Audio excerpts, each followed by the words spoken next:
قبل ما نبدا، بغيت كل واحد فيكم يشوف السيد او السيده اللي جالس مع جنبه، غير شوفه خفيفه.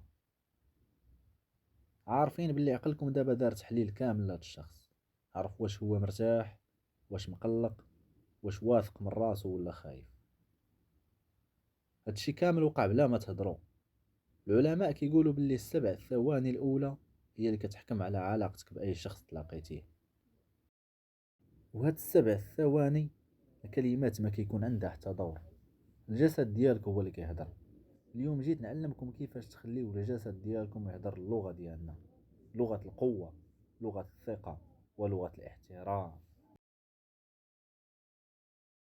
بزاف كيسحاب ليهم باللي لغة الجسد هي غير كيفاش تحط يدك، لا هي علم كيتسمى كاينيزيكس. خاصنا نفهمو باللي كاين جوج انواع ديال الحركات.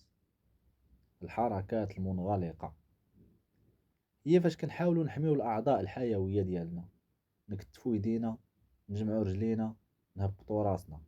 هذه حركات كيديرها الانسان بدائيا فاش كيحس بالخطر. الا درتيها وانت كتهضر راه كتقول للناس انا ضعيف ومحمي ورا هذا الحيط.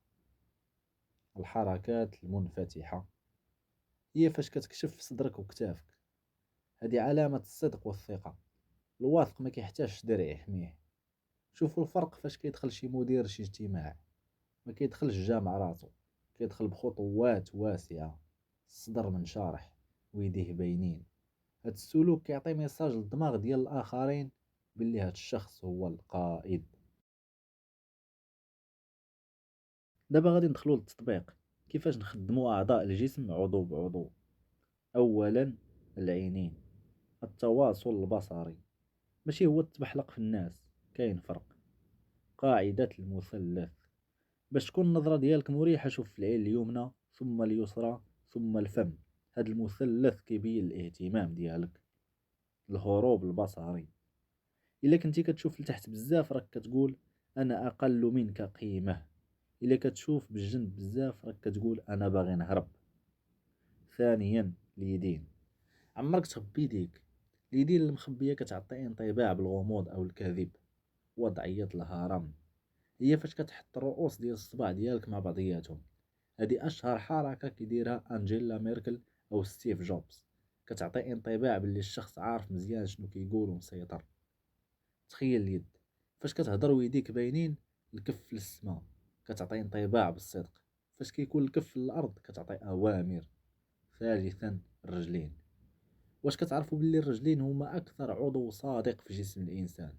حيت كنفكروا بزاف فاش كنقولوا بوجهنا ولكن كنساو رجلينا. الا كنتي كتهضر مع شي حد ورجليه موجهين للباب، عارف باللي عقلو باغي يخرج ويسالي، واخا وجهو كيضحك معاك.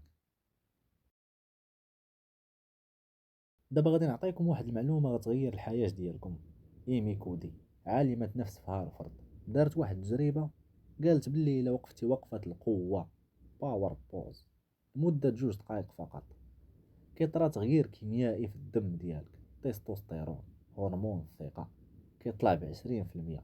الكورتيزول هرمون التوتر كيهبط ب25%. تخيلوا، غير بالوقفة ديالك كتقدر تغير الكيمياء ديال دماغك. يعني المرة الجاية قبل ما تدخل لمقابلة عمل أو تمشي تهضر مع شي حد كيهيبك، خبي راسك في شي بلاصة ودير وقفة سوبرمان. علي راسك، حط يدك على خصرك وتنفس بعمق. دخل وانت محروق كيميائيا بالثقة. في الختام بغيت نقول لكم باللي لغة الجسد ماشي هي خدعة كديرها على الناس، بل هي هدية كتعطيها لراسك. فاش كتحسن وقفتك كتحسن الصورة ديالك قدام الناس. بدا تلاحظ راسك في المرايا، بدا تلاحظ كيفاش كيمشي الشخص اللي كتعتبره قدوة ديالك. والأهم، بدا التظاهر بالثقة حتى تولي جزء منك. تذكروا ديما، الناس غينساو شنو قلتي وغينساو شنو درتي، ولكن عمرهم ما غينساو الاحساس اللي خليتيهم يحسوه وانت معاهم. وهذا الاحساس كيوصل من لغة جسدك او لغة الجسد ديالك. شكرا لكم بزاف على الاستماع. ودابا بغيت نسمع الاسئله ديالكم، وحتى شي واحد فيكم يعاود لينا على الموقف ديالو حس فيه بلي لغة الجسد هي اللي نقذاتو. الصراحة محتاج للدعم ديالكم في هذه البداية، حيت البداية جاتني صعيبة بزاف. يعني الا كنتي كملتي الفيديو حتى الاخر وكانت واحد الجملة فقط استفدتي منها، ما تنساش تخلي لي شي تعليق وتخلي لي شي اشتراك باش تدعمني.